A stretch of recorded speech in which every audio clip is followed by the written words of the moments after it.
Hola a todos, soy Alisa, soy terapeuta en Estados Unidos y hoy quiero platicarles un poco acerca de un tema que a mí me fascina. Es el duelo no reconocido por la sociedad.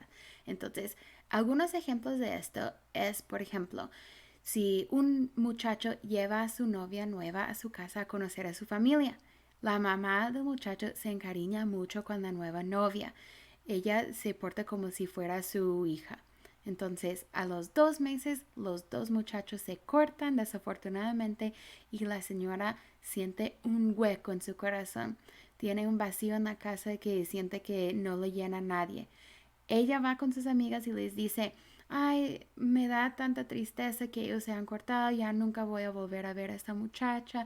Y sus amigas le dicen, ay, pues no deberías de haberte encariñado tanto, pues no estaban casados y todo eso. Eso es una falta de empatía. Eso es un duelo también no muy reconocido por la gente. Pues nadie se murió porque tenemos que apoyarla tanto. Ella pues fue por su culpa que se encariñó tanto con la muchacha. ¿Sí me explico? Entonces, en vez de responder de la manera que respondieron las amigas de que, ay, tú no deberías de haber hecho eso y no sé qué, es mejor decir, ay, sí, me imagino que sientes un vacío en tu casa. Me imagino que va a estar difícil pensar que ya no vas a ver a su muchacha, aunque sigue viviendo aquí en la ciudad. Sí, es difícil tomar el lado de tu hijo cuando te hubiera gustado si hubieran seguido juntos. Hay muchas maneras de responder sin acusar a la persona que está en duelo. Otro ejemplo de esto es, digamos que tu tío sufre un infarto cerebral. Él se recupere al 60-70%.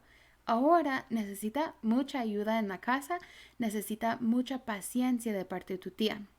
Entonces, ahora que la tía va con la familia, ella dice, ay, es tan difícil. Vieron cuánto ha cambiado su personalidad después del infarto cerebral. Vieron qué tan difícil es tener que ayudarle a caminar en todos lados. Me siento muy cansada. La gente suele decir, no, no deberías de pensar así. Es mejor tu situación que la situación de otras. Por lo menos todavía tienes a tu esposo ahí. Por lo menos no te quedaste sola.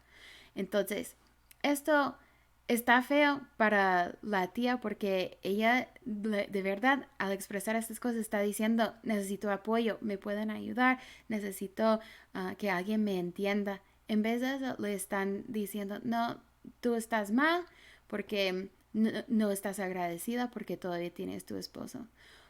La sociedad muchas veces no reconocemos las pérdidas cuando la persona sigue ahí en lo físico, pero en lo mental no quedaron igual. Lo mismo pasa cuando alguien se accidenta. Yo digo que es muy difícil vivir con alguien que está ahí en lo físico, pero no es igual como antes. Entonces, otra vez, es mejor responder con empatía y decirle, sí, me imagino que ha de ser difícil, hasta cómo te puedo ayudar con la situación. ¿Hay, hay algún mandado que yo puedo hacer por usted o algo así? Entonces, pues no nos cuesta nada compartir un poco de empatía y decir a la gente, sí, me imagino que ha de estar difícil esa situación, lo siento mucho.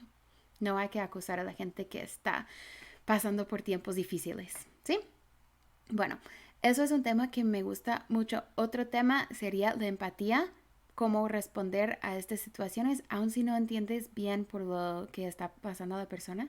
Voy a poner el enlace en la descripción.